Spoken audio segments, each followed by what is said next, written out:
বাসন মেট্রো থানার press club Gazipur মহানগরের মাসিক আলোচনা সভা অনুষ্ঠিত হয় আজ ৬ই ডিসেম্বর ২০২৫ বিকাল ৪ ঘটিকার সময়। আফনান মামুন চৌধুরী, গাজীপুর জেলা প্রতিনিধি।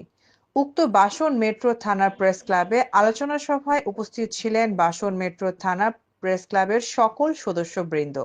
অত্র প্রেস ক্লাবের আলোচনা সভায় বক্তব্য রাখেন সভাপতি সাজ্জাকুল ইসলাম রাজ্জাক, সাধারণ সম্পাদক মঞ্জুর আলম সরকার ও উপস্থিত ছিলেন সিনিয়র সহসভাপতি টুটুল তালুকদার, সহসভাপতি শফিকুল ইসলাম সাজু সহ সাধারণ সম্পাদক, সাংগঠনিক সম্পাদক এস এম হাসান, যুগ্ম সাধারণ সম্পাদক জোবায়ের হোসেন ইফতি, মোজাম্মেল সরকার সমাজ কল্যাণ সম্পাদক, আফনান মামুন চৌধুরী কার্যনির্বাহী পরিষদ সদস্য, বাসন মেট্রো থানা প্রেস ক্লাব সদস্য মোহাম্মদ রবিউল ইসলাম রবি, বাসন মেট্রো থানা প্রেস ক্লাব সদস্য মোহাম্মদ রফিকুল ইসলাম, বাসন মেট্রো থানার প্রেস ক্লাব সদস্য মোহাম্মদ মোতালেব হোসেন আরো বিভিন্ন সাংবাদিক উপস্থিত ছিলেন সভার মাসিক মিটিংয়ে।